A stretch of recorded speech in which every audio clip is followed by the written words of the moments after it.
overblown, over-violent, and historically outrageous take on a WWF bout. Is this my last performance review at work? What is this? For 2 hours, Scott inundates us with endless arena fireworks that would serve the acrobatics of The Rock and Hulk Hogan to a much better effect. Whose grandmother wrote this? What is even happening? And the ending, for a Roman history buff, it was like saying World War II was Hitler giving us all ice cream. This guy wrote paragraphs. That's a 1-star review from IMDb.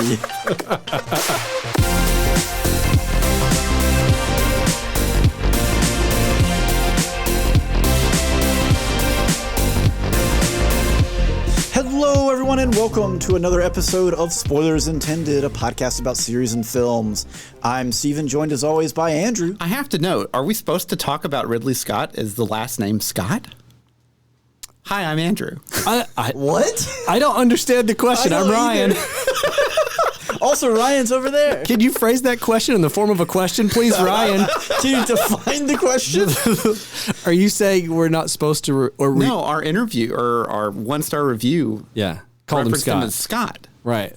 Just like He's some not dude, Scott. Scott. Just Scott. It's my friend Scott. Sir Ridley Scott. Scott knows where to get all the cool fireworks. You talking about Sir Ridley Scott? Oh, yeah, I guess you'd call him that, too. But all his friends he prefers to be called Scott by his friends. But he's a knight.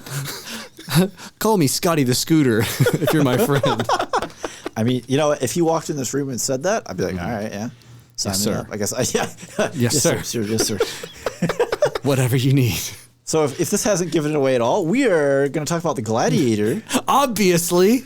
2000 film directed by Ridley Scott. The WWE film. No. Scott WWF. made that WWE film. This review is from so far back that the World Wildlife Foundation hadn't sued them yet. Yeah. Oh, really? That's why it changed from WWF to WWE. Which is wild to me, too, because it's like they were the WWF for like decades. And then the World Wildlife Federation. The World of Wrestling or whatever? World Wrestling Federation. Thank you. Yeah. Big burly men who beat each other up in a cage, and some wildlife phone was like, "Hey, by the way, you took our name. We're going to sue you." Oh, okay. They were like, "Listen, you've had Hulk Hogan and his greasy pals slapping each other around for decades, but like, we got to talk about these pandas, and people think we're you." It was honestly probably because of the birth of the internet and websites. No, because it was after the internet. It was like 05, 06. Well, yeah, no, but I mean, like, it took them long enough to be like. Oh, we're having trouble getting people to like. Oh yeah, like search terms and stuff. Yeah. Ask Jeeves was like, so you want the wrestler Hulk Hogan? Yeah. Macho Man and his sweaty friends. Here you go. No, I want burbs. Dang it. Burbs. Okay, let's show me the burbs, brother. So they should have just teamed up. That's where they messed up. That's what I'm saying. So if that happened in 2023, it would have been a TikTok collab. They would have brought in millions. You just get Macho Man with like a cockatoo on his shoulder, and he's like, brother.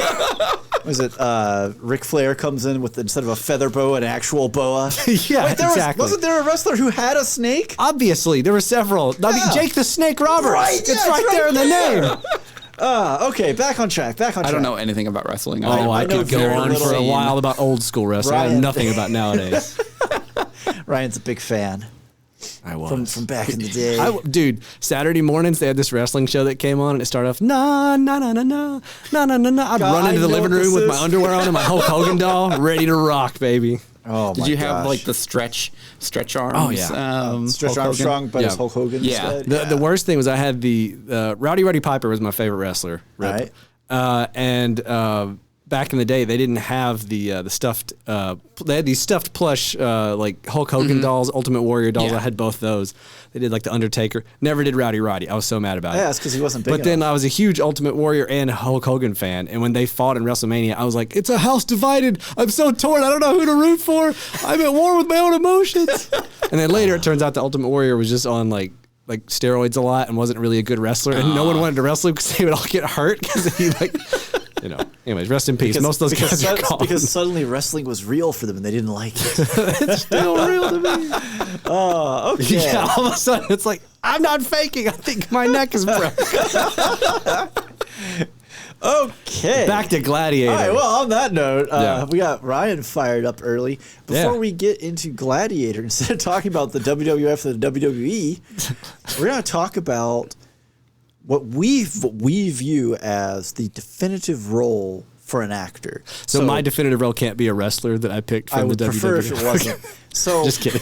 Looking at I want to talk about the Ultimate And Warrior. it doesn't have to be actors from this specific film. No, but like looking at Gladiator, right? Russell Crowe, this really was like his mark on the Put scene. him on the map. Like he existed. He was an actor, but like this made him a household name. Everyone knew him. He actually, we'll just throw trivia out real early. He cites Maximus as his favorite role.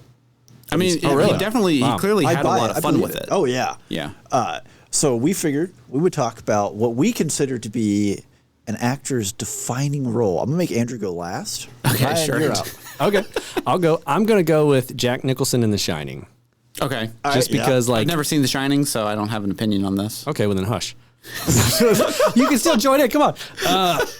No, like so he had one Flew Over the Cuckoo's Nest, Shining, Easy Rider. There was a bunch of stuff he had in the 70s, but for me, The Shining is like the first time that like I remember seeing a movie from him that was like it is Jack Nicholson, right? Like that character is Jack Nicholson, and like the stuff that he went through to get that performance. Like a lot of the times when he was supposed to be like losing it, he did like a lot of method acting stuff where he would like not sleep and like be intentionally like to try and like frazzled and like exhausted so that he would look like that on Yeah. screen and stuff. And he would like work with like Shelley Duvall for like hours on like their relationship like history, so that even though they don't get into any of that on screen, it's like we have this in the background of our heads as we're like interacting or whatever. But like to me, the reason it's like career defining to me is like I can't picture anyone else doing that role. You know what I mean? Like he made it his own so much, and it's like, to me at least, the thing I think of when I think of Jack Nicholson, like the image that pops in my head immediately is him as Jack Torrance, like immediately. And then I think of other stuff he's done. Yeah. So for me, specifically for Jack Nicholson, my role that always pops up in my head of like, oh, that's Jack Nicholson is the Batman, the Joker. Joker. Yeah. He just has such a specific vibe with that character. And that's where like, cause I saw that pretty early on when I was a kid. Yeah. And that just has always stuck with me as his role. Yeah. No, for sure. But at the same time, like everyone else's Joker that has come after that, Well, I don't think they're all unique. Yeah, they're all unique, and they all have their own spin on it. So Right. it's not that I can't see anyone else in that role. It's more of just like when I think of the Joker, it's either Mark Hamill or Jack Nicholson. Right. Yeah. And you didn't say Jared Leto. Do you want to take another run at that? Or? No, I'm good. No, absolutely not. Just play. No one says that. What a juggalo. Anyways. Andrew, get in there. You said now you wanted What me a to go twist. What is last. I this? wasn't prepared for this. Okay, so I Gotta keep him on his toes. So I actually had a really hard time picking one of the films because there's really like three for me for Robin Williams. Oh, okay. Oh, all right. man. That's a tough that's one.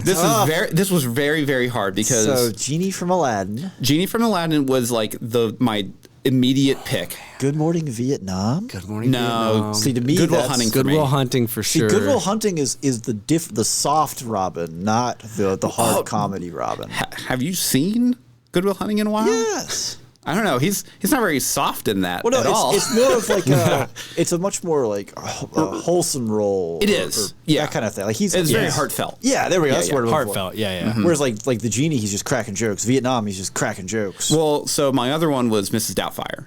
Oh, Doubtfire's a good one. I wouldn't put that as a career No, that's the thing. Is like No. when I think of like kind of madcap comedy, that always kind of fills that role. But I don't Right. think that was like a defining role for him. No, I wouldn't put that though in the same category as like Good Will Hunting, except for that it's No, Robin it's Williams. not. Yeah. Or like, but you could just go like Patch Adams. Woof. Well, I mean, it's a tough one. Like that He's one's such really a good actor. He is. He God, is. why have we not done a series on Robin? We need to do a Williams? Robin Williams we series. should totally. Because he was great in Insomnia. What was the other one? He where was great in played? Birdcage. Birdcage. Birdcage, yeah. I don't know many things. I don't think I've ever seen him in something and been like, Robin Williams kind of struggled in that. Why are you in this? Yeah. What was the one where he was like a president or something? Man of the Year. Man of the Year. That was Yep. it. But okay, yeah. So I'm going to go with Aladdin because I think that is. I agree with this. For people our age, just like that is what a lot of us were introduced to with Robin Williams. And the thing that I love about this was one of the first really big roles or movies, animated movies that used celebrity casting. Yeah. And whenever he did this, or whenever he agreed to sign on, he was like, I'm totally fine with this, but I don't want you using my name as like marketing or anything like that. Promotion. Yeah. Because he just wanted to be the role. He didn't want his name to be the reason why. The draw. Yeah. Robin Williams, Aladdin. Yeah. And Disney completely ignored that. Yeah. And there was a lot of like a whole lawsuit. They gave him a Van Gogh painting later on in life. It's Van Gogh or Picasso, something like. But it was some kind of a classic either way, painting, some crazy painting. That he also chose not to get paid a lot of money for this role. But the thing that I love about this specific role was they tailored the genie around him, right? And not. They already animated it, and he had to fill the role of voice acting. He did his stuff. Pretty much a lot of his bits are improvised, and then you're just animated around it. Right. Which was, I thought, one of the coolest things, and a lot of, animation studios really needed to take kind of note of that, of like improvisation for the actors really makes a role come alive. Right, yeah. And it's definitely one of those kind of characters where I could never see anyone else being the genie from Aladdin. Right. What about Will Smith? Well, and that's the thing is like, that was a cheap shot. Go ahead. Well, so I was going to say, like, when I watched the live action with Will Smith, I actually thought he did a really good job. Right. But they tried to emulate Robin Williams too much, where they didn't let Will Smith do be his Will thing. Smith. Yeah. So I was going to say, when you were talking about, well, this is probably our generation's first exposure to Robin Williams, right? Yeah. Well, I hate to break it to you. Aladdin was 1992 and Hook was 1991. Okay, that's fair. I disagree because Hook is my real childhood exposure to Robin Williams. That's fair. My first exposure was reruns of Mork and Mindy. Okay, no, I also, yes. Yeah. Well, so Man, like that's the thing is like he was in so many good things. Yeah. I had seen a lot of like Robin Williams, but like that, like Aladdin is That's the like role that I remember him by. Yeah, for sure. Well, I feel like too, it's like it's a fork in the road for like just animation performances in general. Nobody, when they bring up Robin Williams' filmography, nobody skips Aladdin. No. You might leave out Mrs. Doubtfire. You might leave out Birdcage. Man of the Year. You might. Nobody says, "Oh yeah, Robin Williams," and somebody in the back doesn't go, "Oh yeah, Aladdin." Like it's just not going to happen. Yeah. Right.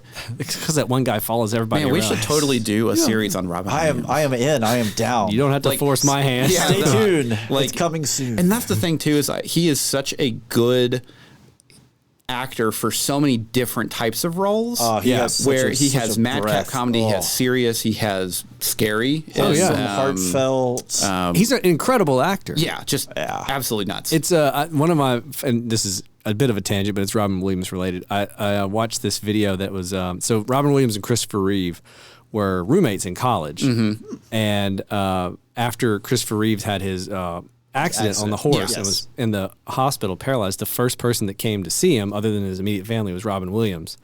And we came because they were friends throughout, when he came to see him, he stole scrubs from a doctor and walked in and was putting gloves on and was like in some kind of like Russian accent, like, it's time for your proctology exam, and like was like doing all this. And Christopher Reeve said it's the first time since the accident that he actually laughed, and he like couldn't quit laughing, and he's like, that was like such a huge moment for him that like he knew he could like get there's still past it, there's something left in life, yeah. and he's like, they were just close to their whole life or whatever, and I was just like, wow, those two guys were roommates in college, like what a pair, what a power duo there, man.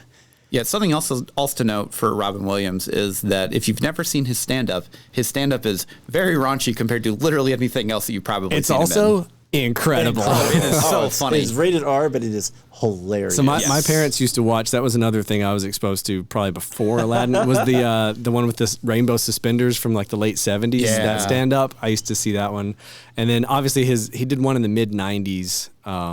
Trying to remember that's the name the one of that it. I'm most familiar with. I used to have that one on VHS, and then I rebought it on DVD a few years later, and I just wore that thing slap out. Yeah, but it's very raunchy. But yeah, it's his style of humor that like it's going from just all over the place, like unmatched energy. Yep. All right, Steven. What's yours, Steven? Speaking of madcap, I'm going with 1994's The Mask. Jim Carrey. That's a good pick. I wouldn't say that. Oh no, for me it's a career for me that's definitely. So I'd got to go Ace Ventura for me, but that's because I saw it so many more. I saw The Mask like 3 times. I saw Ace Ventura like 100. Ace Ventura is stupid. It's dumb. Yeah. The Mask is live action Looney Tunes, And it's so much fun. And it's so good. Also, all he plays his dual role, right? Like he's the yeah. timid, can't do anything right, bank clerk or whatever, and then the Mask persona where he's just basically a Looney Tunes character. He's on just a screen. Jim Carrey. Yeah, he's Jim Carrey at that point. Yeah. Finally, I can let loose. I got all this prosthetic makeup. So the mask is revealed to my mask. That's another actor we should do some like a couple different ones on, because for me, The Mask is definitely one of those, but I think Truman Show is the defining role for him. Oh man, Truman Show's so good. I haven't seen that in so long. Oh, man, So Ed Harris is good in that too. Yeah, he is. I mean, like Liar Liar, even is like Liar Liar's is another great movie. Yeah. Yeah, I mean there are so many. What's the Eternal Sunshine's a good one if you want like good acting. Super serious, yeah. So I always liked the Majestic. Oh, Majestic's That one's great. good. Majestic's good. Yeah. Like there's another guy who has a massive filmography. Like he has so many roles. Well, and he picks he's very much like Williams, where he'll jump around. Like serious, he'll do really fun madcap comedy stuff. And it makes such a he's just so diverse. Right. Yeah. But I do think that was probably my first real exposure to Jim Carrey. Yeah. And a lot I of watched roles. The Mask so much when I was a kid. I haven't. Well, I mean Cameron Diaz. Woo. Yeah. Why wouldn't you? Come on now. But I haven't gone back and watched it in a while. But you watch stuff like Sonic the Hedgehog, and you're like, oh, there's the little Mask. bit. Jim There's a little Carrey. bit of that, There's a little bit of that in there, and you remember that's the touchstone for me for him as an actor. He's branched out. He does more. He has serious roles. Everything else. There's still always the ability to just flip the switch and go right back. The mask is right there. The prosthetics aren't on, but it's right there. Well, and that's what I really think about the first Sonic movie, because I haven't seen the second one, but the first Sonic movie really had something going for it because they just let him just get on the scene, go. I mean, anytime he was on screen, it was so just much let fun. this man work. I want a Robotnik movie. I don't even want a Sonic movie. Give me this. Yeah. He just be a blue blur in the background. Doesn't matter to I'm me. fine. All right. Well, that was we had a trio of pretty good ones there. Yeah. But back to Gladiator. Yeah, you're running it, not me. I know. He's looking at me I don't know. No, I'm not looking at you. I'm just thoughts. setting the stage here. So I don't have trivia. We'll kick this off. I don't have trivia yet either. We got to start with That's a lie. summary Synopsis. and a synopsis. Yes. A former Roman general sets out to exact vengeance against the corrupt emperor who murdered his family and sent him into slavery. And that's pretty accurate. It's a synopsis, all right. Yeah. So this came out in the year 2000. Yeah. We survived Y2K. We did. 2000. Directed by Sir Ridley Scott. Sir Ridley Scott. Gotta not get that. Scott. It's not Scotty. Scotty doesn't know. This is starring Russell Crowe, Joaquin Phoenix, Connie Nielsen, Oliver Reed, Richard Harris, and I am so sorry because I'm going to butcher this name. Digimon Hansu? Digimon Hunsu. Digimon? I believe it's. Wait, no, that's Digimon is like the. Yeah, I was like, that's Pokemon. That's like Pokemon. What are we doing here? I feel like the D must be Jaimin, silent. maybe? Like Jaimin? Something like that. I feel like I've heard his name pronounced by I other have people like too. 8 different ways, though. Yeah. So I apologize. But I see the face. I know that face. Oh, yeah. He's been in everything. Oh, he's Yeah. all over the place. The guy works for his money. He looks great, too. When he was in like Guardians or something, I was like, you look like the He's same the he did in person. Gladiator. He's actually like a little leaner. Like, man. Yeah. Music by Hans Zimmer and Lisa Gerard. So this had a budget of $103 million with a worldwide gross of $503 million. Oh, yeah. Everyone saw this movie. It was a huge event. No, not everyone. Almost everyone. Almost everyone. It became the second highest grossing film of the year 2000 behind Mission Impossible 2. We Oh, talked yeah. about this in our MI2. Mission Rewatchable series.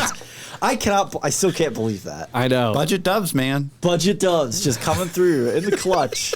They were pigeons. And there was one dove, and it was CG'd. And audiences went, I approve. Here's my dollars.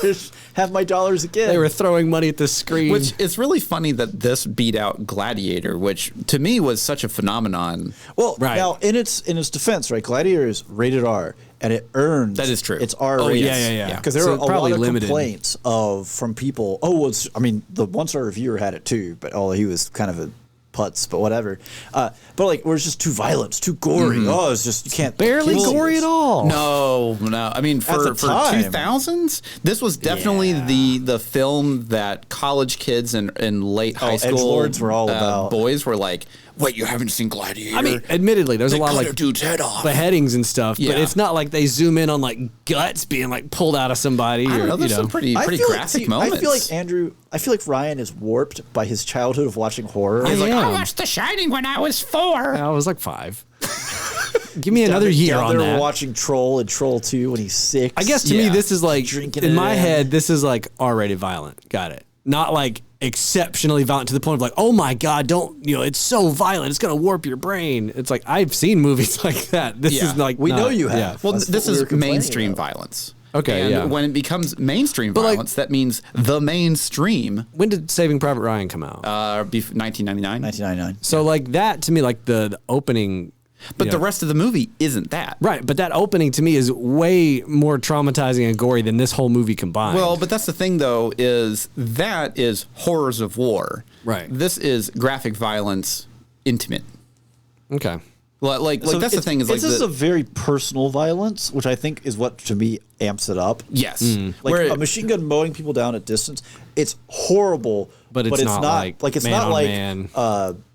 it's not knife Tom fights. Hanks. Well, Yeah. Tom Hanks wasn't like joking with his buddy, and then the door opens and his buddy's head gets blown off. We don't. These are all faceless people, basically. Yes. Right. Yeah. Okay. I can see that. So, Which I do like feel that. That's makes kind of it like a little the harder. difference. Whereas like it is like Saving Private Ryan is absolutely a more Oh, the graphic first 5 film. minutes of that Right, film yeah. is ridiculous. Yes, but it's not one of those things where it's not violence, like intimate violence, where this can It's just be. a different- yeah. It's just a different style. Well, there's just a different level of intimacy when you have a knife Mm-hmm. versus a gun. Gun, like you're there to have range. Knife, you get up close and personal, right? Yeah. Yeah. Don't judge me for that statement. It's okay. Anyways, so we're I'm gonna already clip that kind out, of and make it my ringtone. we're already kind of into thoughts. So thoughts continuing. So I think this is probably one of my favorite like historical fiction films.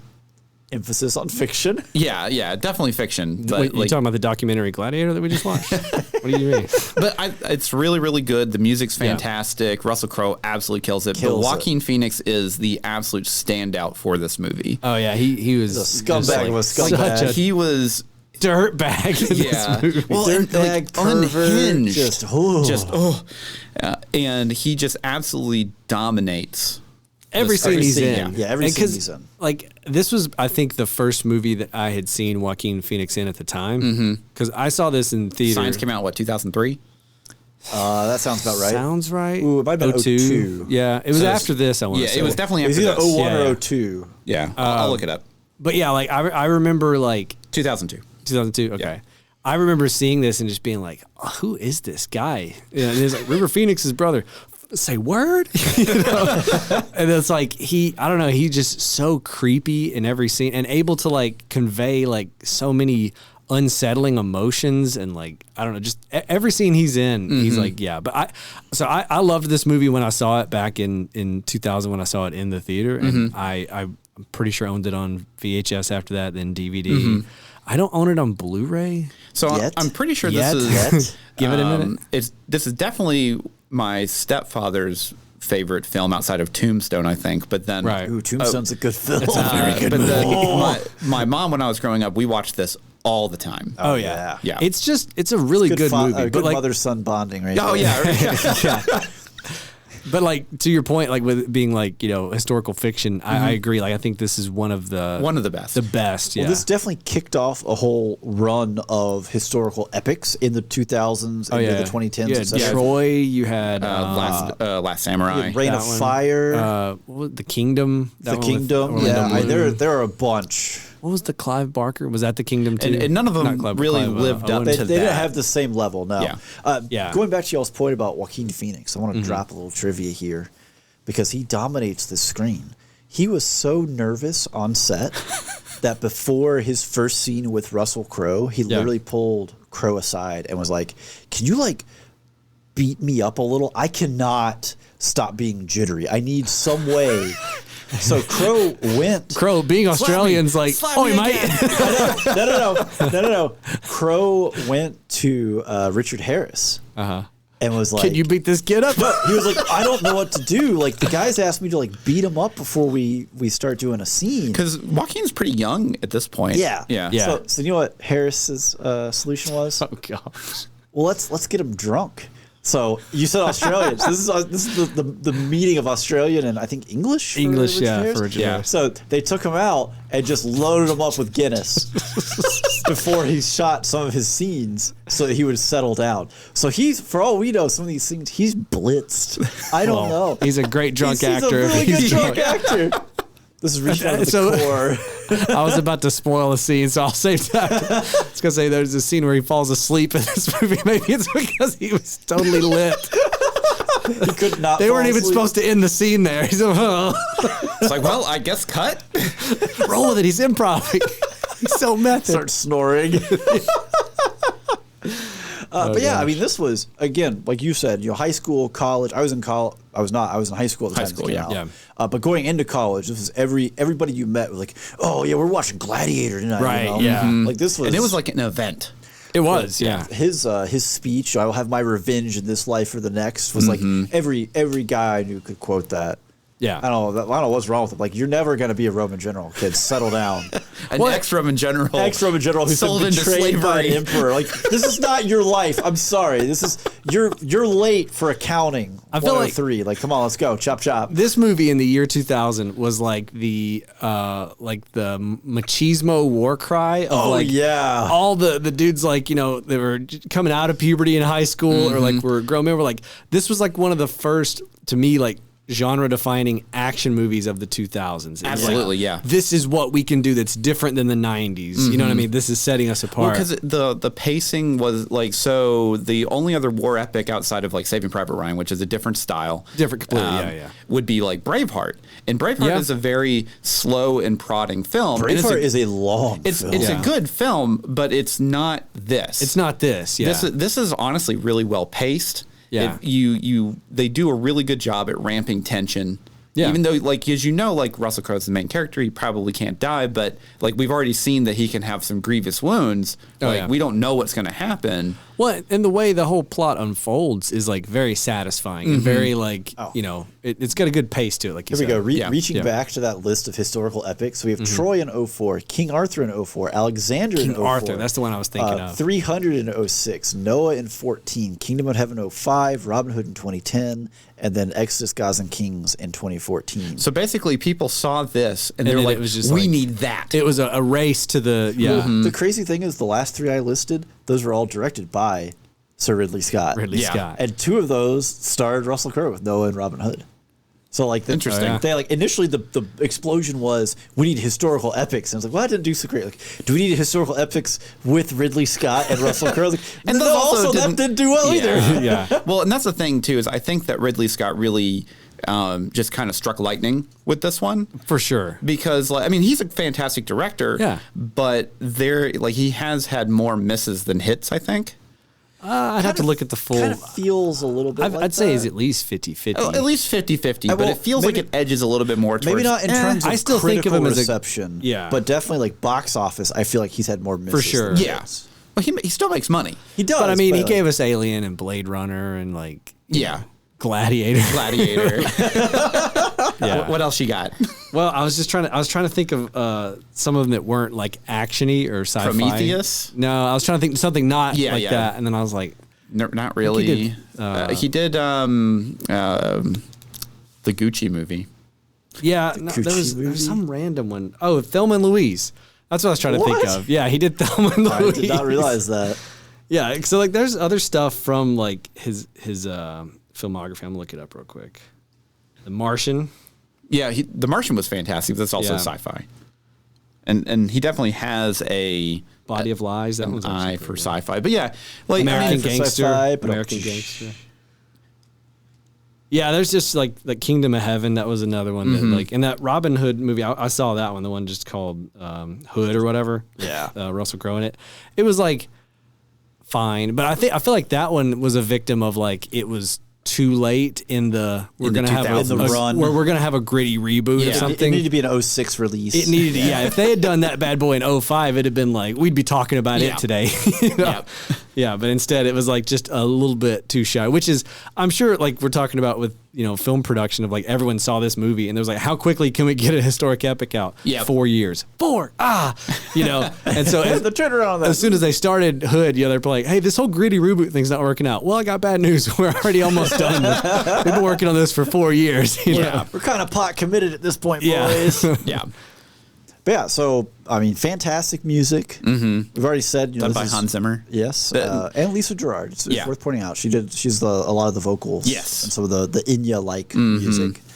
So this is the best-selling movie soundtrack of all time. Really? Wow. Of all time? Of all time. That Any is- movie? Over Star Wars That is or what is Superman? claimed. Sound That of is- Music? Like any of these? That's what is claimed. Wow. I almost don't believe that, but I Or can't. sorry, not the best. Sorry, one of the best. Oh, Okay, that's a big qualifier. That's more reasonable. There's a big difference More here. reasonable. I was like, the Rocky Horror Picture, any musical? Like, this is insane. Ryan doesn't even like musicals. And I he's know. like, Moulin Rouge. Yeah, like, come on. Well, I mean, no, honestly, just Star Wars or Superman, like those two right there. Surely, right? Surely. Yeah, they've Like, been there's out no for way, longer yeah. too. Like, there's been more years than that longer people. run. Yeah, Don't. I was gonna be crazy impressed if that was an actual fact. I mean, Well, granted, one of the best is still up there. Yeah, no, I mean, Yeah. the soundtrack is phenomenal. Oh, it's really good. Yeah, yeah. Incredible. I was just like, I was gonna like start walking through my life into people's homes and be like, there it is. They own it too. They own the Gladiator soundtrack. Everyone owns the Gladiator soundtrack. roll up to a restaurant like, I know this song. The jukebox is playing the Gladiator soundtrack. So I'm saying, the first time you buy like a Tesla, like now all of a sudden all you see are Teslas. You're like, I'm gonna get a white car. Nobody owns that. You get on the road, like, everybody owns a white car. And every Tesla comes with the Gladiator soundtrack installed. What? No, I can't get away. I can confirm though. iTunes, this- YouTube, fiasco all over. Yeah. again. The second that we bought a Jeep Renegade, the only thing I see on the road is Jeep Renegade. Yeah, that's the thing, man. That's how it works. Yeah. Yeah. That's how your brain works. Plays tricks on you. They were there the whole time. They were You always just didn't care then. Oh, so what else? What else we got on this? I mean, this is a phenomenal, really a phenomenal film. It is. in I a mean, lot yeah, of- if you haven't seen Gladiator aspects. before, you think got to it's- check it out. I think it's almost infinitely rewatchable. I mean, I have seen. This is certainly one of those. Again, college is to blame a little bit, but this is one of those films that I have seen dozen plus times. I Yeah. don't. There's not a lot of films where I Yeah. can be like, oh yeah, I've watched it 20 times. Well, and I this think is, the stretch between me watching it this time and the last time is the longest I've gone. Yes, yes. Like, because it's probably been maybe 10 years. It Yeah. was maybe 2012 the last time it was like on Netflix. I was like, I'll watch Gladiator. Because it's one of those movies that I can just pop on. Yeah. I guess maybe that's why I was pushing back on the violence a little bit, is because to me, it's like turn an it on. easy Well, no, turn but it that's on. the thing, but though. it is, There's yeah. some like- fantastic deaths. Oh, they're in this incredible. movie. Andrew, Yeah, yeah. Andrew loves him some deaths. Yeah. If you're not on our Patreon, shameless Shameless here. plug.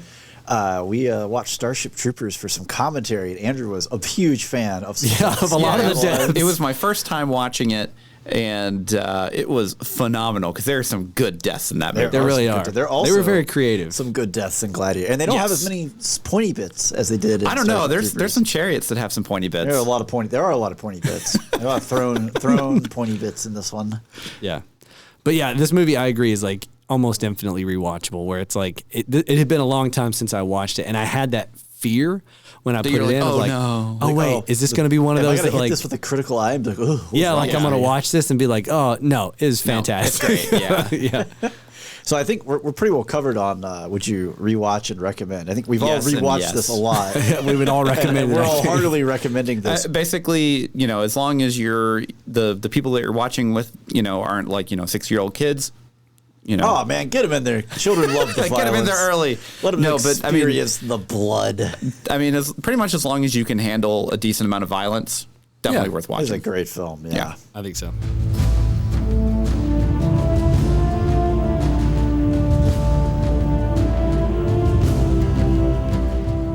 If you want to slowly run your hands across the wheat while walking in slow motion through fields of podcast content, then you need to visit spoilersintendedpodcast.com. Oh, where you can see find episodes, see them, watch them, listen to them, whatever episodes. Listen, You can of our watch podcast. you can watch the tracker bar just go across while you listen to it. Yeah, I just run your hand across the wheat as the tracker bar goes, and you'll find links to all sorts of stuff on there, like our Discord. Oh, you should totally join us on the Discord. We got a great community there, talking about all kinds of things. I want to see your pets. We got a channel for your pets. I want to know what kind of hobbies you're into. What you're cooking? What you're cooking. Look, man, I want to know what your dog looks like, what hobbies you do, what you had for dinner last night, probably where you live. This isn't getting creepy. It's totally fine. It's fine. Just calm down. Where are you going? Come back. Wait. Outside of Discord, we also have social media. We have count them two. We have an Instagram and a Facebook. We don't have X or Twitter or whatever you want to call it. It's too confusing. Where pretty much every week we will toss up where to watch for the upcoming week of what we're going to be reviewing. Watching. So you can watch along with us. Yeah.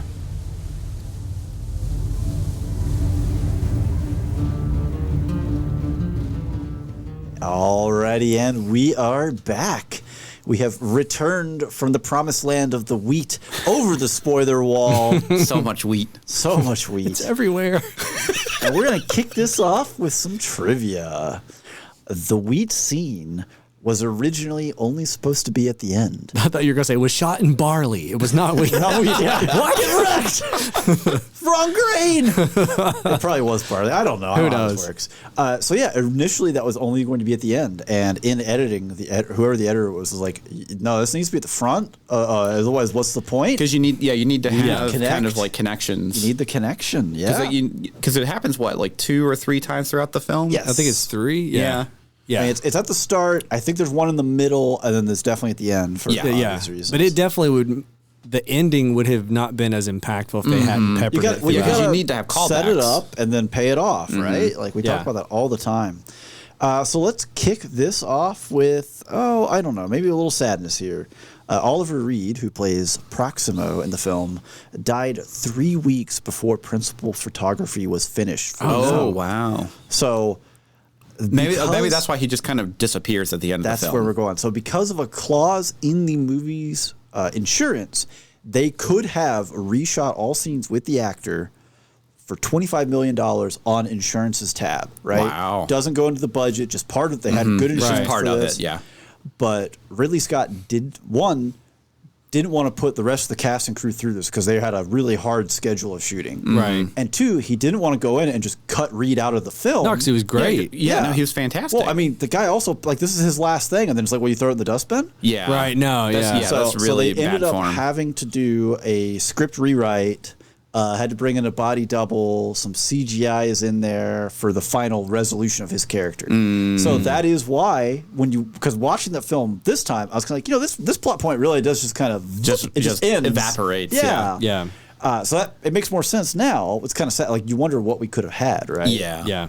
Because, he was a great Proximo. So speaking of what we could have had, this film's script was apparently horrendous at the start. Written on a cocktail napkin in crayon? So when I say horrendous, what I mean is when they were trying to pitch Russel Crowe to get on the production, the producers did not want him to see the script because they knew how bad it was. Oh, wow. So their pitch was, let's get you on the phone with Ridley Scott. He'll give you the elevator pitch. He'll give you the, But what they didn't know is that Crowe actually had gotten his hands on a copy of the script. So he was like, yeah, I know it's garbage. But so there are a ton of they started shoots without a finalized script. Oh man. There are a ton of reshoots. There are apparently arguments and shouting matches. So Crowe hated the "I will have my vengeance" line. Really? He thought it was terrible. Wow. And he literally on set with the scriptwriter there was like, I'll come up with a better line. So they did a bunch of takes where he was throwing lines out there, and you know what? None of them were better. Yeah. But Russell Crowe, literally to the writer's face, it's corny and it's stupid. And the guy even says, yeah, it is. Like that writing is pretty terrible, but it sounds awesome when he says it. Yeah, right. I mean, it does, and it's a defining moment of the film, which is can hilarious. Can you imagine the film without that? Yeah. It would not have been quoted at me 4 times a week in college. So the initial opening battle was filmed in Bourne Woods in Surrey, England. So, they do all the big fire arrows and rolling the balls of fire, all that. The barbarian big pots of tar. Yeah. So the Royal Forestry Commission had originally slated the area for deforestation, and Ridley Scott offered them his facilities to burn the woods to the ground, and the commission happily accepted. On your dime? Heck yeah, let's go. They're like, what if we can deforest this area for free, and it's also going to make a banger scene? Well, and that's the thing, too, is because it's so impressive whenever they're doing this because it's real.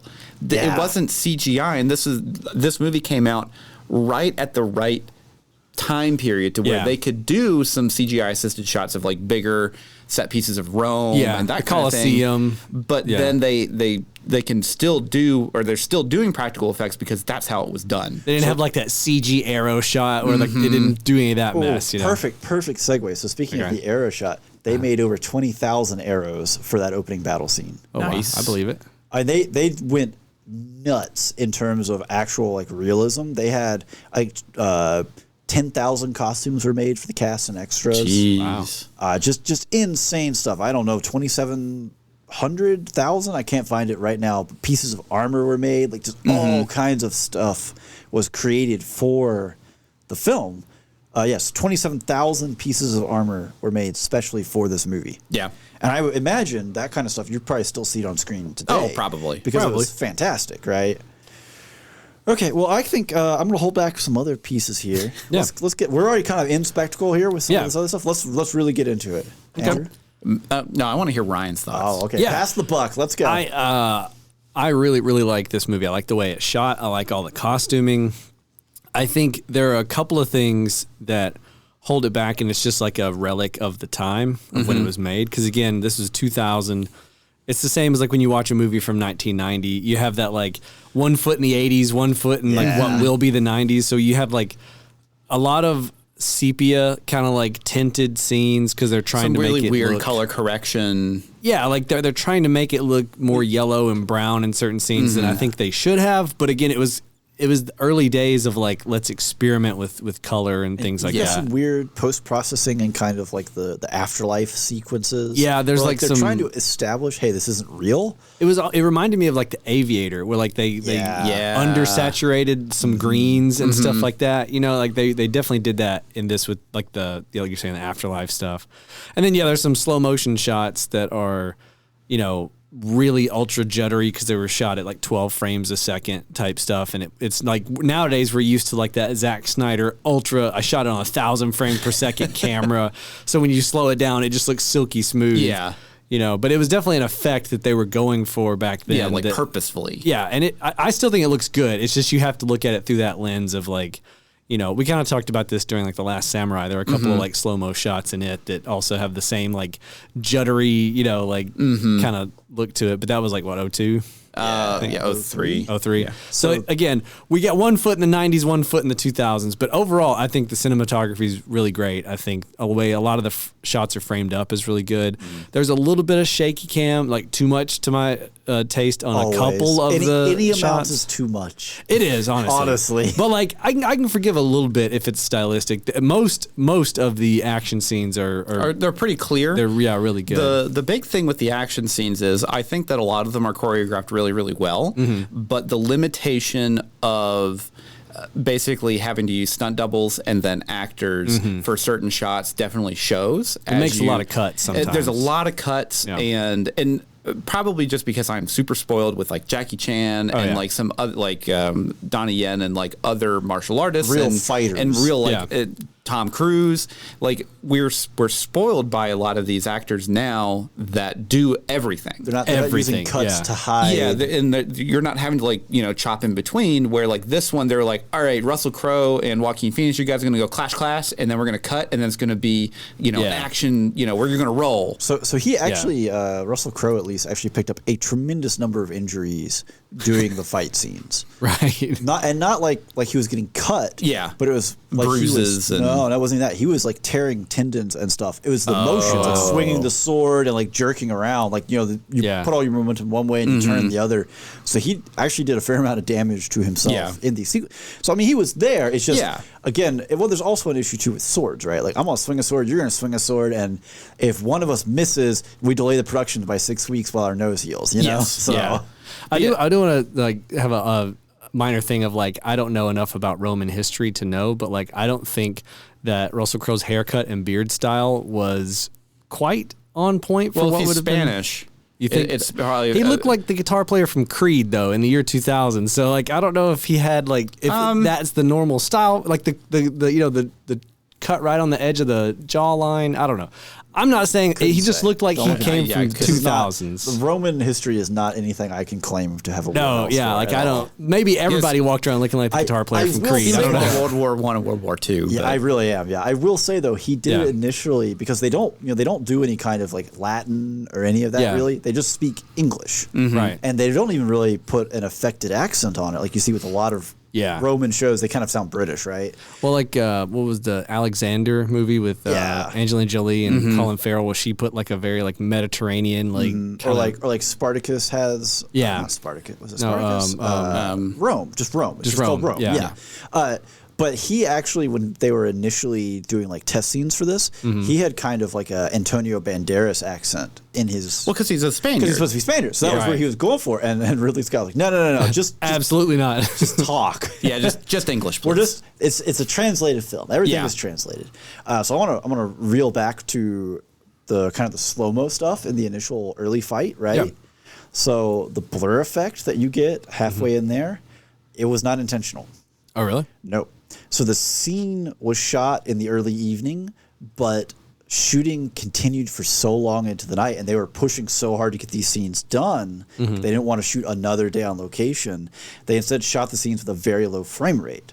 To compensate for the loss of frames, the frames that were shot were duplicated several times in post-production and then edited into the film to try to make that shift into a lower frame rate look natural. Oh, weird. So it's not slow-mo. It's literally just there were less frames, so they just put the frame back in again to create a slow-mo. Weird. Because they were just like, hey, we can't keep spending nights out here every day shooting this. Yeah. Get it in the can kind of thing. Interesting. So it's interesting that it wasn't intent because we're kind of like, oh, it's the 90s, the 2000s. We get a lot of these. Yeah. It almost kind of kicked some of that off in the 2000s, and they didn't mean for it when they set up that day. They didn't want this to happen. We messed up, and everyone's like, well, hold on. This was a happy mistake. It's made a lot of money for us. This is clearly the key point to take away from it. Yeah. So I got to say, I think for me, it's the commitment to the costuming. Yeah. They did do some digital reproduction of extras for Coliseum shots. Oh, yeah. Sure. And also had like cardboard cutouts and stuff. But still, just a cardboard cutout with the dude with sticks just moving them around. One dude holds two people. Now you're three people and all three of you can move. But I'll say this, like the crowd duplication and like the flyover of the Coliseum, a lot of it looks better than some stuff that came after it. Oh, yeah. You know what I mean? Like, so for the year 2000, watching it last night. Particularly like Attack of the Clones. Right, yeah. Well, that was, yeah. But like, I was impressed. I was like, wow, this actually. They'll do a that was actually because the arena scenes are direct inspiration for Attack of the Clones. They are, yeah. Which is regrettable. It's regrettable, yeah. So I got to say, too, in terms of like the historical accuracy or whatnot, right? So Ridley Scott went into the actual Coliseum and looked around, and he's quoted as saying, it's too small. I mean, they're going to make a bigger one, a better Coliseum, if you will. I've seen bigger lobbies at the Holiday Inn. What is this? So I know we're talking about spectacle, and we have already mentioned costuming, but Joaquin Phoenix's final outfit that he has. Oh, it's fire! That white kind of silver. Yeah. Oh, it's so cool. There's a couple of good armor shots of both Joaquin, even the black armor he wears like about midway through is like, ooh. Dude, he is. He's styling in this movie. Yeah. Like, but yeah, you're right. That white and gray at the end, the silver. Well, and it's one of those things too where it's like in my mind every time I watch Gladiator, I'm like, ooh, here comes. Nope. Oh, it's at the end. It's at the end, yeah. Well, like, if you're gonna be a dirtbag, like be a dirtbag with style at least. Like, come on. Yeah. Like, where's all that money going to? You're the emperor. Yeah. Dress up, son. Yeah. Yeah, Russell Crowe's outfits too look really good. Oh, the like the horse armor or whatever. Yeah, that's iconic in a very like classic way. Whereas what Phoenix is breaking out is like, yeah, you could wear that for like an hour in Rome and then it'd be dirty and muddy and dusty. But you know, when you're the emperor, you pay people to dust you off all the time. Yes, right. They should have just official dusters behind him, just like. All right, so what about performance? I mean, we pretty much already harped on just about everyone in this film. And you know what? We're going to do it again. Yeah. I feel like, and I could be misremembering, wasn't Connie Nielsen in like some other period dramas? I'll find out. Please hold. She was. She's the mom in Wonder Woman.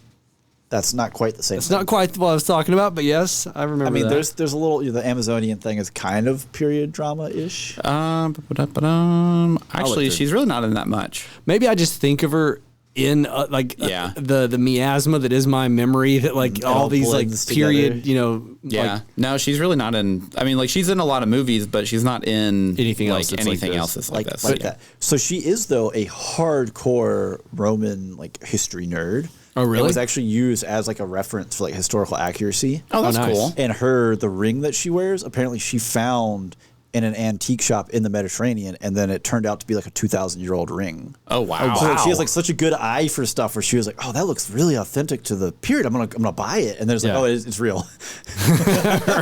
You're trying to you're trying to smuggle artifacts out of Malta, or where I think it was Malta was where they were filming. Like you're in trouble or something. I don't know. But yeah, no, I mean she does a great job. Again, we've already talked a lot about Joaquin. I mean, Richard Harris does a good job too. Joaquin, I mean, obviously. Richard Harris is so good. He has such a good, not friendly, but like just mentorish demeanor. Benevolent father. Yes, there we go. Like a benevolent father figure. He's such a He's very wise. He's the kind of dad where you fall down. He's not disappointed. He's not mad, but he helps you up, and he kind of it's the whole Bruce, why do we fall moment, right? Yeah, he still teaches you. But he teaches, Yeah, he does really good. And Dumbledore. I actually like the kid. Lucius? Lucius, yeah. I don't know the actor's name offhand. I'm trying to find him. He looks familiar. I feel like I've seen him in other stuff after this, but I don't remember exactly. He did. He did really good. While you're just digging around, being the kind of deer in the headlights. Innocent. Well, the scene where Joaquin and Connie Nielsen are going at it, it's a veiled message, but really we're trading blows across the tabletop while the kid's just sitting there. Yeah, and it's I am uncomfortable. Why are mom and daddy fighting? The kid slowly realize what's going on. Is okay. He's looking back and forth. Wait a minute, it got weird in here pretty quick. The tension. Spencer Treat Clark. Yeah, he does a good job. Treat Clark. I looked it up. It's Jaimin Hansu. Is how you say it. Jaimin Hansu. Which again, another good. He's great. I was gonna give another shout out to him because this was the first movie I think I saw him in. Also, Joaquin Phoenix. Yeah. And just even though he doesn't have enough lines to me, they don't really do enough with his character in the movie. No, he's just there. If you want a tried and true friend, right? Right, I like that you get the scene at the end with him. Well, that's what I was gonna say. The point I was making was even though he doesn't have a ton in the movie, his little arc that happens and his interactions with Maximus pay off really well. They really do, and because one, you're well, you don't want these characters to die, but at the same time they're gladiators and essentially slaves, and they more than likely will. So it's always cool whenever that doesn't happen, and then you actually get a little bit of a moment there where it's a callback to their conversations that they had earlier in the film. Yeah.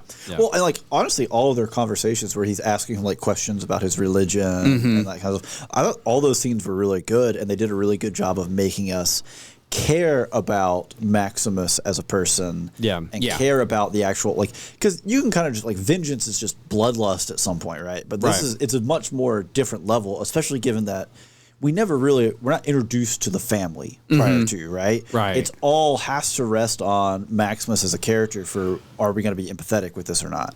Right. It's not like the kid was there. We build up. We really like the kid. Right. You get the scene with him at home before the war. Commodus rides in and cuts his head off. I hate the emperor. Right. So I want to go back to Joaquin just for a moment, just because I've got some trivia I want to drop on that one. So his "Am I Not Merciful" bit was completely ad-libbed. Oh, wow. Unexpected. So Connie Nielsen's reaction is just straight up her reaction of like, oh. That's when he's yelling at her. Yeah, he's like, am I don't want to do it on the pipe. Like, am I not Mary? Like that. Yeah. He just threw that down. Oh, man, that's great. Oh, yeah, you know that in the moment, like Ridley Scott. Oh. Ridley Scott was like, oh, this is gold. Keep rolling. Keep it going. Keep it going. But yeah, like, I mean, all of his bits, really, like, just watching this film, even, back when it came out, was just like, man, this dude is a dirtbag. What a, like, weird, perverted, dirtbag, worthless. Man, I hate him. Man, I hate this guy. No, Commodus is the worst. But I think, too, like, especially for a movie like this, what this whole movie rests on the shoulders of having a great protagonist who's well acted and a great antagonist that's well acted, and having Russell Crowe and Joaquin Phoenix be the push pull, and the foundation of the movie is like huge. Like, I don't think this movie would be anything if those roles were swapped with any other people. You know what I mean? It would be really hard, especially like I feel like we could probably find someone to do the Russell Crowe bit. Maybe, but Commodus, I don't think so. Definitely not Commodus, because he, like, Joaquin Phoenix portrays the perfect, just really manipulative and petulant child. That Commodus is. Petulant's the good word. Because there's so many good scenes after he gets essentially dressed down by the mob and by Maximus in the Coliseum. And he just goes like, why can't I kill him? And it's just like, haha, this is what I love here. I know. So funnily enough, the role for Maximus was initially offered to Mel Gibson. Ooh, no, I wouldn't like that. So he turned it down because he was like, I'm too old to do this, man. He's like in his 40s. I already did Braveheart. Yeah, like he's already done. I don't want to get typecast in historical epics. Put me back out in the Australian outback. But he Mad did Max it. He did Patriot like 2 years later. He did, yeah. Well, he saw this movie and was like, what was I thinking? He's like, I could have made so much money. I mean, to be fair, Patriot made a lot of money too. It also made a lot of money, yeah. All right, well, let's plow forward here. Let's get some score going. Yeah, sure. Score. The score. Some music here. Some Hans Zimmer killing it. So this is very interesting because watching this movie again and having a much deeper understanding of how a lot of studios use temp music. Mm-hmm. Oh, it shows. You can definitely see that, like, Pirates of the Caribbean use this as temp music. Explain for listeners what temp music is. So what'll happen is whenever you're in a production environment and you don't have composed music yet. Yeah. Like you have Hans Zimmer, Alan Silvestri is making the music, but they're like, it's not ready yet. You can't listen to it. Well, we need to put something in the scene so we can edit it to a general idea of the vibe that we want. Yeah. And that's totally fine. Everyone does that. Like, I do that super normal. I just use reference and that kind of stuff for graphic design. And then, I'm like, all right, now this asset's ready. I'll move that out and put this one in. And the issue that happens with temp music is a lot of companies and directors and stuff will use it for so long that is the only music that they see in that scene. Right. So then they have a scene that's edited to this temp music, and then a producer sees it and is like, "Oh, it's so perfect. That music's great." Yeah, and it's like, but we can't use. We can't use right. This. This is from a soundtrack from 10 years ago. Mm-hmm. Yeah, we can't legally we don't own it. Yeah. So then what they'll do is they'll go to the composer that they've hired and say, "I need it to sound like this with this tempo."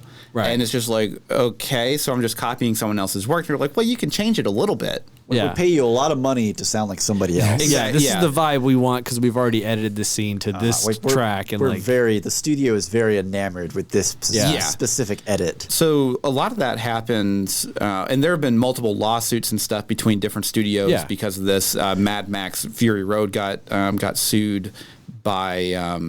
I can't remember the other movie that it was from, but they basically almost straight ripped the music. I mean, Hans Zimmer got sued for this film by, I can't remember whose estate it was, they were saying, oh, you ripped off this music. Mm-hmm. Right. Which, I mean, the suit ultimately got dismissed, but like it's a pretty common thing. It is very, very common, but you can definitely tell that Disney or Pirates of the Caribbean definitely used this as temp music for a lot of their stuff. And then they had Classified Alt to like kind of push it a little bit towards it. Right. Yeah. So for context, this is the track from the Gladiator soundtrack is called The Battle. and this is kind of the bit that is very reminiscent of Very like, reminiscent. It's that not exact. No, Yeah, but it's they not clearly exact. when they made Pirates of the Caribbean, they were like, kind of like that one song from Gladiator.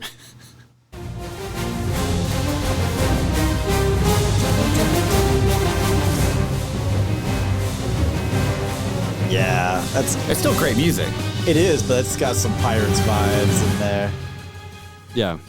Yeah, so you have like kind of the strings, and you have the it's really the general tempo of kind of like the when big. you're editing, right, you need certain cuts to land with the music. Well, that means you need a certain BPM to be happening. Right, yeah. Like you need. I need a certain big hit spikes right here. I need it Yeah. to drop here, and then suddenly you start like there's almost no way to work without creating the same kind of music. Yeah. Right. And again, I already brought it up. It's not the best-selling soundtrack, but one of the best-selling soundtracks. One of the best. So if you're going to rip something off or, Right. or borrow from, this is Well, going to be pretty common. And especially with so many, action movies in the 2000s and historical action epics, movies, yeah. right? Like they probably had this soundtrack just on repeat as they were like framing up, edits and like stuff, just because it's like this is the de facto standard that has been set or whatever. But yeah, there's a lot of tracks on do the we soundtrack have that are really good. The Pirates song? Yeah. yeah.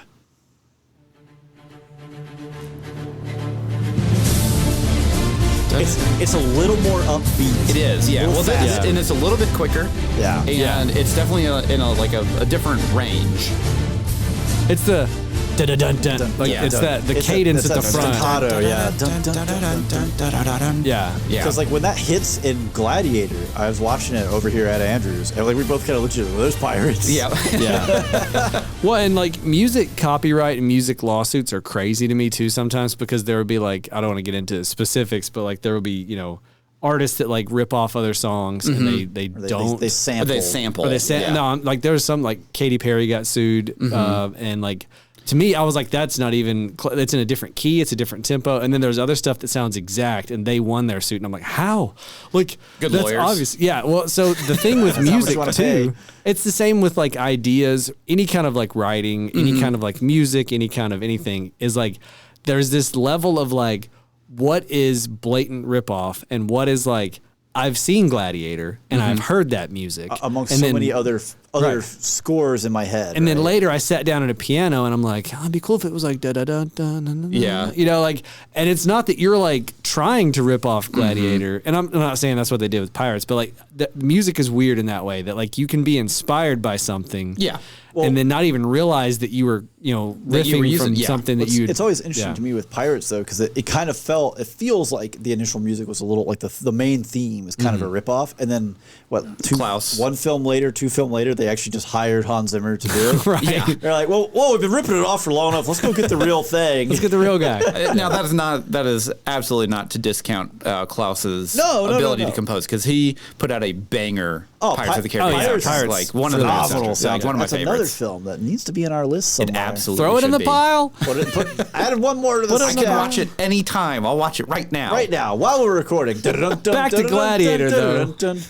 Yeah, I think the other thing about this soundtrack though is that there's like other like the quieter moments, the introspective moments, the sad moments, and like the afterlife. Enya. stuff. Particularly The the Enya. wheat Yeah, the fields. Enya moments. Yeah. So Lisa, this is Lisa Gerard. So actually. she did So those? she Yeah. she wrote and sings most of those parts. There was Yeah. actually a little bit of controversy because Hans Zimmer was nominated for an Oscar, Mm-hmm. and they like the Academy wouldn't put her on there as like Crowe. Oh, it's so Why? rude. Right? Like they still, I think they won like a motion picture award together. Right. But it was kind of like this feels a little not great. Like not it's Yeah. 2000. What was their justification? I don't know what the Did- justification was. You're She not was a part of woman. the Academy. Oh, she's a woman. They polish their statues. Get out of here.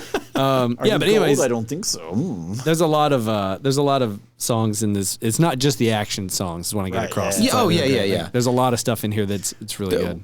There really are some good introspective songs, particularly at the after he loses his wife Yeah. and son, and he Yeah. kind of like goes off into his own little world for a bit before he gets captured.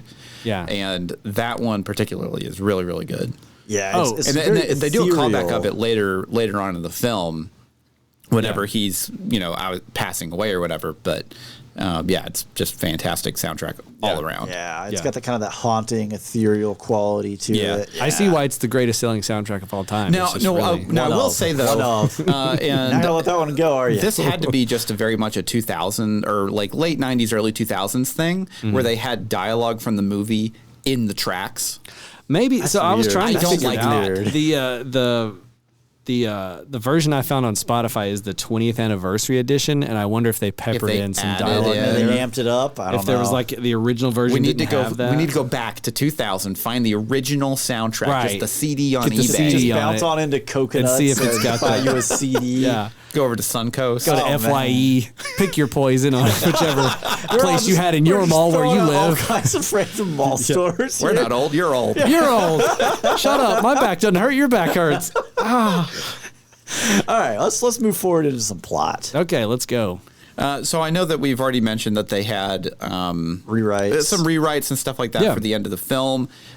You can definitely tell because it feels like some plot threads just kind of evaporate into nothing, and They then the like attempted coup at the end does feel a little like kind of haphazard.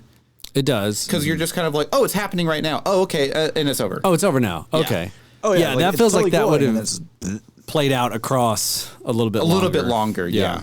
or like a little more of like the shadow war in the background. Like you have the overt war, which is the arena, and the shadow war is what happens at night. Like you could have played that for like a good third of the movie. Yeah. And this is just like one little like, boop, up, okay, Well, if, it's over. what was his name? Gracchus? Gracchus.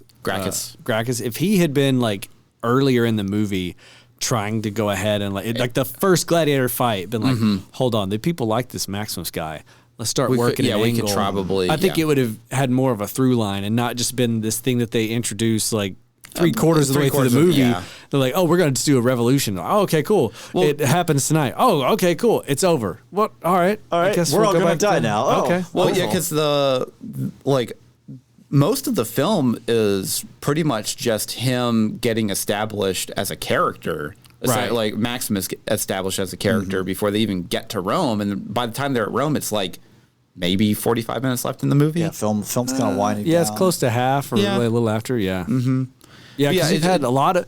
I always forget how long the opening scene is It is, before he yeah. becomes a slave. Because you feel that like it's really, really fast just from memory. Yeah, in my memory, it's like it's first 10 minutes. Then watching he's a slave. the film, I was kind of like, wait, at what point does he does become a slave, right? He doesn't just like pretend to be. Yeah, Right. okay, here we go. He's gonna get enslaved It here. takes a while to get to that Yeah. point. Yeah. Yeah. But I mean, otherwise, I don't have really any major complaints with the plot. I feel like, I like the story. I know it's fiction. It's not like based on a real person or anything, but like it makes me want to learn more about Roman history. So what's Yeah. interesting Yeah. is they kind of played both sides of the coin on this one because like Russell Crowe's character Maximus Yeah. is not real, Right. They're not a real general. Not like there's pieces drawn from history for that character, but Commodus is an actual emperor. Right. Yes. Was actually kind of that spoiled, petulant. Was he killed in the Colosseum? No. Oh, sad. He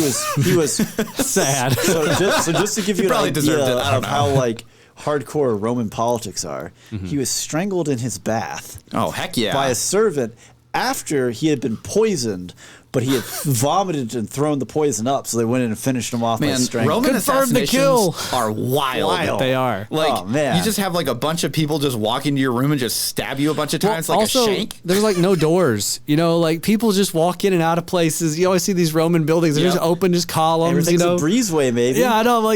You're like, someone's gonna sneak in and kill me from where? Anywhere. Look around me. There's no It doors. could be a window. It could be a door. I don't Yeah. know. They're basically the same thing. My head's on a swivel 24/7. I hate it. Yeah. But I mean, it's also such high stakes, right? There's so much power associated with being a senator or emperor or whatnot. Yeah. Like, it was very much an aristocracy. Yeah. Not to get into what little historical I know about the Roman Yeah, Empire. I'm not super versed on Roman history. Stupidly, I know more about the Byzantine Empire than I do about the Roman. This guy over here, Weird flex, he's but okay. He's Right? a Byzantine scholar. What's God. the Eastern Roman Empire? Is You the know. joke.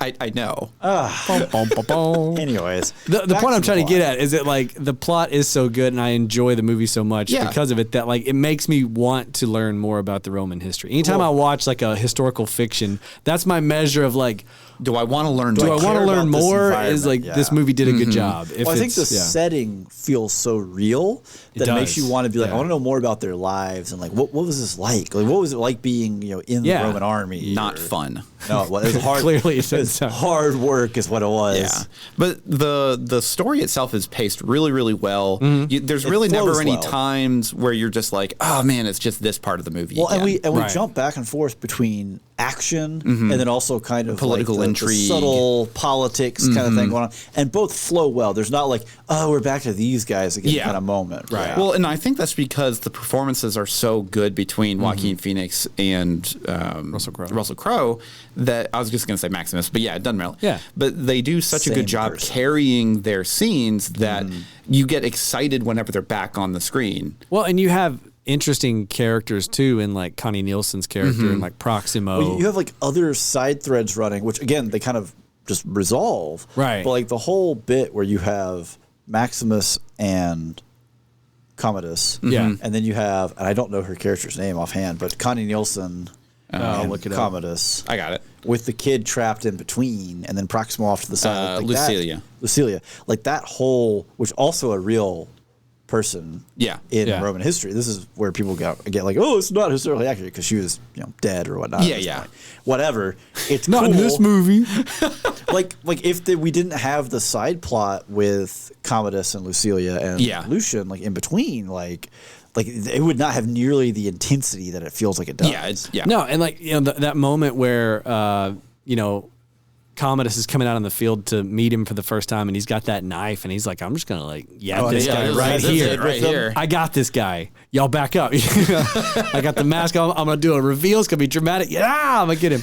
The kid's there, and it's this immediate like, it's like no words are said, but you're like, he's got a son. He lost his son. He would never want to do something like this in front of his son. Well, it's particularly because he already had that interaction with him at the beginning, like behind, like in the pens. So now he's just like, well, I don't want to like. I care about this kid. Like, so I thought that was really well done. Yeah. Well, also he's like, this dude's a dirtbag. He's going to use this kid as a shield. Right. Guaranteed. Yeah, 100%. Oh, for sure. For sure. Yeah. He was already using him as a shield without knowing it. He already tucks the kid around him. Yeah. But I thought both the pacing and the plot with bouncing back and forth, but also like the way that they did set stuff up, like having that moment with the kid early and then having the payoff of that scene where he doesn't want to, strike in front of the kid. And then later, like since we now already kind of know this kid a little bit and you see him having the interaction with Joaquin and Connie Nielsen's characters, just like the most awkward conversation ever, like I think the way the plot utilizes the side characters, it does a good job of even like Jaimon Hunsu's character, like he doesn't have, which his character's name is Juba, and I don't know if they ever said his name, but like one time. I don't know if I heard his name either. Yeah, but like his character, same with the other ones. They utilize them in the plot so well that like they don't have to be on screen a ton to still be very impactful. And you still root for him in the actual gladiatorial fights, too. Right? Yeah. And so that it surprised me that you said the script was a mess, because I would have thought it seems like the script's pretty solid. Like they had a good idea, they just executed it. So that's impressive that they. Well, so and I wonder if this actually helped the film. So it was actually shot in chronological order.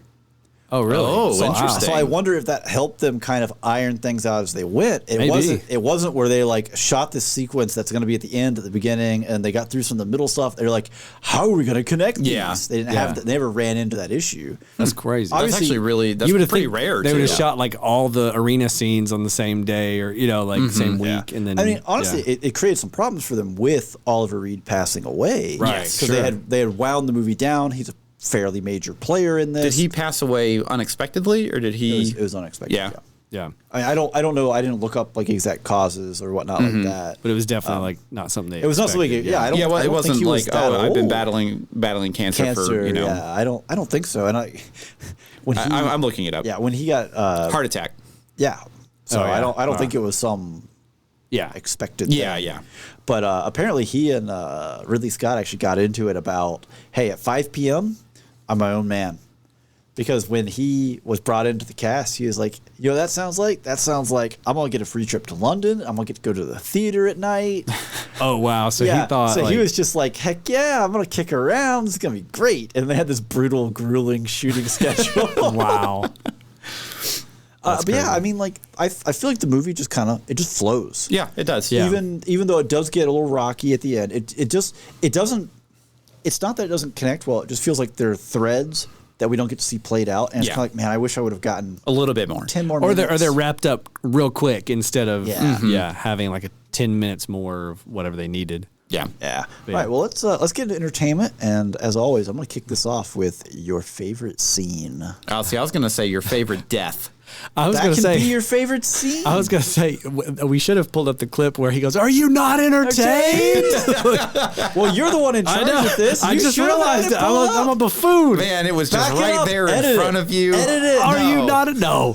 Are you not entertained? That's one of my favorite scenes, honestly, where like he has that like moment where he like kills just all these goes guys down, and he just goes off on this crowd of like, "Are you not entertained, you animals?" How many times can he say that in 1 minute? I don't know. Upwards man. of 12 if you give me Hanging time. Anyways, that's one of my favorite scenes. Andrew, what about yours? My favorite is the Battle of Carthage. Like, so the first time they're in the Colosseum. When he organizes the gladiator, the peasant gladiators, essentially. Where basically they like, and he's telling them right before, he's like, whatever comes out of those gates, if we stick together, we have a higher chance of survival. And he's treating them like an actual military force. Yeah. And it's one of those moments where, like, you know that, like, as the viewer, that is the correct way to do it. Right. But you still get so excited that, like, when it's working, you're like, get him. I also love that mini moment too, where there's a dude just off camera to the right. "I served you and so and so." He's like, he just looks at the guy. Oh, cool. So you got okay. Stick together. Rely on this guy. Yeah, he knows. Yeah, but it's the way he looks off camera at the guy. Doesn't react. Just like, oh, okay, cool. Anyways. But my favorite part in that battle or fight is whenever like everything's going haywire and the chariots are basically like kind of just going every direction, and one of the girls gets sliced in half by by the blade on the wheel. Because like it's coming. He's like, oh, here it comes. You think she's gonna just get like lacerated across the stomach? No, she like a lawnmower, just like cut in half, and you're like, weed whacker taking the top off the dandelion. Yeah. Or whenever one of the chariots like falls over on its side, but it still has so much momentum, it crashes the guy into the wall and just like squashes him like a bug. Yeah. Oh yeah. There are some good deaths in this. There really are. I will say that when you were quoting, like whatever comes out of those gates we hold, all I could think was like, man, did Return of the King rip that line off with Gandalf? Oh at the gates? Yeah. I mean, it did come out after. Or are you just quoting Return of the King and attributing it to Gladiator? I'm not sure right now. Or did Gladiator rip off Tolkien? And then Tolkien redid the line for real. I don't think Gandalf says that in the books. Probably not. Are you not entertained? Oh, he found it. Just took him a minute. No, see, what you need to do now is you just need to save that to the soundboard so we can use that. That does need to be a soundboard. Every episode. Yes. Are you not entertained? Yes, people will not get sick of it at all, I promise. No, or you just use it whenever we don't find a movie entertaining. Are you not entertained? We weren't. Yeah. No. Anyways, no. So I think for me, what's your favorite scene? This is tough. I had one. It's not the Battle of Carthage. It's against Tigris of Gaul. Oh yeah. So when they actually have the tigers busted out of the trapdoors. The dude with the mask. His mask is phenomenal. Oh yeah, his whole armor, but that mask is like you couldn't see anything out of that. What are you wearing that for? But it looks so cool. That's why. Well, it's so intimidating. Yeah. Also, I've been like in retirement for 5 years and not really in shape. God, just imagine being that guy, like just living the life, and then just like, hey, by the way, you got to come back and kill this dude. Right. And he's like, I'm completely out of shape. Or is it like, I'm bored out of my mind? Yeah, it could be that. They haven't invented television yet. There's no, I can't want to kill somebody. I only have one tablet to read, and I don't get any more. And it's not even electronic. Yeah. Like, So they used actual tigers for that scene. Well, yes. Yeah. They are not. They're not on the same. They're blue screened in, but in shots with Russell Crowe, he's in the same room as them. Nice. So he was never allowed to be closer than 15 feet from a tiger, and they had Insurance like a purposes. veterinarian on set with a tranquilizer gun, like just there, Just rocking and ready to Yeah. go. Tom Cruise would have been like, "No, put me in there. Put me in there." You know, I'm the gonna scene when the wrestle tiger it. jumps up on his, I'm assuming his stunt double shoulder or whatever. Yeah. I thought it was Russell Crowe for the longest. I was like, that dude looks just like Russell Crowe. And I was like, man, is this the first Tom Cruise? Crowe's like, I'm an Aussie. Give me the tiger. Put it on me back. That is a great fight, though. Yeah. It is, but the whole fight with like the different like the trapdoors opening, because that is historically accurate to the Coliseum. Yes. Like, they had all kinds of trapdoors underneath. They had, the elevators were real. Like that was how they brought stuff in. Yeah. You know, they'd flood it to put boats in there and stuff. Which is just crazy It's to just think. insane to think about now. Yeah. God, just imagine like, how do you make watertight like? They didn't. They just kept putting enough water in until it was They're just there. pouring. Yeah. Where did they get the water from? Aqueducts, obviously. There's rivers there. They have slaves with buckets. I was gonna say slaves, probably. Yeah, probably. I mean, you know, Every person that comes to the forced hard Coliseum, labor. entry cost is you bring one bucket of water with you. And you Just pour it. everybody has to We're gonna- dump it at the we're gonna same come time. Where the together on wave this. came from. This is how it started. When we point, your section dumps your water. We're going to go around the whole Coliseum. Everybody gets washed away. This rules. We should do this at every event. That would be awesome. we're just making up history right now, or it could be real. You never know. This is a documentary. This is a documentary. So I'm gonna ride on that wave. Okay, Right? go ahead. It's so much not historically accurate that they wanted to include other historically accurate things, and the studio ruled it out because they decided it wouldn't be believable. Oh, wow. Because history isn't as believable as what we've come up with, Back in the guys. day, right? Gladiators would have endorsements. Like they would endorse products. And so they Yeah, were I'm going more- to have And in the Mountain Dew armor is Maxima. yeah, like they were going to have something like that. And about they're to- like, there's no He's way. chewing big red gum. I was about to quote Ricky Bobby, and I was like, I can't say that on the Yeah, that's not appropriate. Chew big red or beep you. Yeah. But yeah, no, like that was a real thing back then. They were like, we're going to put that in there. The studio was like, No one's audiences going to don't- believe that. Yeah. Yeah. Which they also, the big iconic sequence, thumbs up, thumbs down, that's the wrong way. Yeah, because thumbs up means yes, kill him. Thumbs up. Thumbs down means don't kill him. Sheath your sword. Yeah. Yeah, thumbs down is sheath your sword. Thumbs up is Oh, yeah. kill him. Well, it's funny too because whenever he does that, I'm like, that is very open to interpretation. It Because is. Are you saying yes to kill him, or are you saying no to kill him? So I'm good to. Oh, wait. You're saying no, don't. Okay, I thought you were.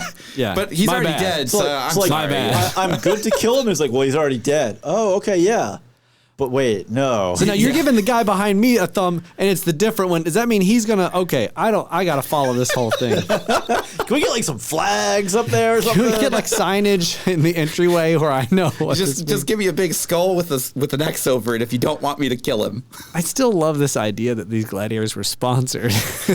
Well, it's sponsored maybe, but like they had endorsements, so they would endorse Okay. products. So like he recommends, these sandals or whatever. I don't know. Yeah. Like, Wait, what did sponsored they by- sell back then? Chickens? Go on. Patroclus's rice shop. Come on go by. watch, Disney's Hercules, right? They're more historically accurate Man, that's a great film. That is. than the Gladiator. How crazy! I is love that the to idea of think these about? gladiators having to do like PR appearances at these Oh, you gotta sponsored get on, like, do places. it, like- and today at A chicken and Euro Mattress Shack. Circus, Maximo's yeah. here. Oh, hey, everybody. Hey, kids. Eat your fried chicken to make you big and strong like me. One more moment that is just so satisfying is at the end whenever Commodus and Maximus are fighting. Yeah. And he loses the sword. He's like, "Give me your sword," and the dude's like, "Sheath your sword." Oh, yeah. It's like, "Oh yeah, It's like, stick it to him, baby." Well, because that's the dude that like sold Maximus. You're I like, know. you dirtbag. You need to die too. And then he's like, sheathe your swords. I'm like, okay, you redeemed yourself a little bit right there because that was really good. Yeah. Yeah. That moment hits. It doesn't does. necessarily feel earned. Again, like if we could have carried Yeah, like if we had conspiracy saw stuff. that guy experiencing regret at like choosing that side, Or just like a senator slides him a big stack of coins. And Yeah. he's like, Yeah. I'm such a dirtbag, I'll betray him too. But yeah, Right. once you get to that point though, and like doesn't you matter, just still want hits. Maximus to win, So like, bad, yeah. it's just it feels so good. Yeah, Yeah. it hits good. Well, already, well, it sounds like we're kind of wrapping up. Yeah. But just like Gladiators, we too take endorsements. Yeah. You, as a listener, can Big endorse Red, if you're us. listening. But you, as a listener, can endorse us for the low cost of just $1. $1. That's right. Patreon.com/spoilers intended podcast. $1 a month gets you access to all of our bonus episodes. Yeah. Guaranteed And- one a month. Yeah. Guaranteed. Guaranteed. It could be more, but you never know. Yeah. At least one's a At month. least one. At least one. Let's make this sound Maybe exciting. 2 or now. 3, you know? We got some good stuff out there. We also What's have some of your favorites? audio. Well, yeah, sure. Get in there first. I want to hear some of your favorites. Ryan, he's thinking. Go for thinking. it. We just did one on basically adaptation assassinations where we talked It about was our like opportunity the to worst rant adaptations. about the worst bad adaptations. Yeah. And so that was a good one, just to be able to rant and vent and heal a little bit Yeah. from those. For me, That was it's good. probably the Chips ranking episode. Oh yeah, my because stomach hurts every time you say that. Oh, no, no. the chips was fine. The soda. The soda really got me. Soda's the worst. actually made me hurt. But yeah, the I've chips now- tier list was a good one. The Doritos spicy sweet chili, man. Oh, I got some of those in a gas they're so station a good. couple weeks ago because I was like, there they are. I also bought some Munchos? golden flakes. Munchos? I had No. some Munchos. I always Salt got some and vinegar? Munchos.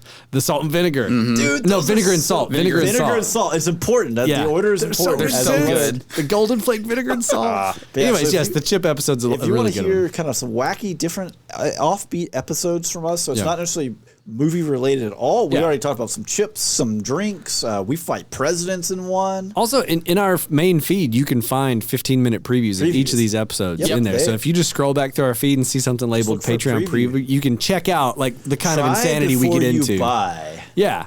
Get So- a little preview in there. But we also have other things, not just bonus episodes. We do. We have commentaries of where we basically watch movies, Mystery Science Theater 3000, and just give you our opinions while we watch the movie. And Yeah, you can you watch can along sync with it up. us. Yeah, you basically sync up our commentary with your movie and then, listen to them It's like together. we're on the couch right there. It's like we're Well, in the room. and we've already talked about Starship Troopers commentary this episode, and it's honestly really, really fun. Oh, yeah. Because it was my first time watching it, and I ask questions like your mom does whenever she watches. Like, so what's I was happening? actually getting a little Dude, annoyed. he really Two scenes died? after they explained what happened, Andrew's like, so wait, what's happening? Is that person actually dead? Like, Are oh they my gosh, really- let the movie keep playing. You just said like watching with your mom, and it was like that is on the nose of Oh, yeah. exactly what it was like. You'd be like, I can't believe he's dead. It's like it's halfway through the movie, dude. Like you Because think- my mom actually listens to this, I'm sorry, Mom, that I did not mean that. Andrew called you out. He called you out. Call But yeah. out. This is the That's a good mother-son commentary. moments with Gladiators running on the film. Your mother would be like, "Is he actually dead?" Yeah, we also have a Kingdom of the Crystal Skull commentary, which it was Steven's first time seeing that one. Yeah, I so didn't that's another ask wild questions one. quite like that. I really was like, Yeah. they really did this. People it- thought this was good. Again, I'll keep plugging the main feed if you It want to was check better one than out. Dial of Destiny. In a lot of ways, it was. It was at least disappointment. something. You could make fun of it more. Yeah, but if you want to check out what those commentaries are like, we have the Phantom Menace in our main feed. If you just scroll back, you can preview that to see if it's something you like. Yes. But if that is, not in the cards, totally if the fine. dollar Yeah, is if you just can't too do the much. $1, that's all good. You can also support the show just by sharing us whenever we post a new episode up. You can also toss us ratings on iTunes, Spotify, Wherever whatever you listen to the podcasts. listening Yeah. of your choice is. or just share us with somebody you know. Yep. Yep. Well, alrighty. Well, on that note, that is all the time we have for this episode. So until next time, I'm Steven, I'm Andrew. And I'm Ryan. and every spoiler was intended.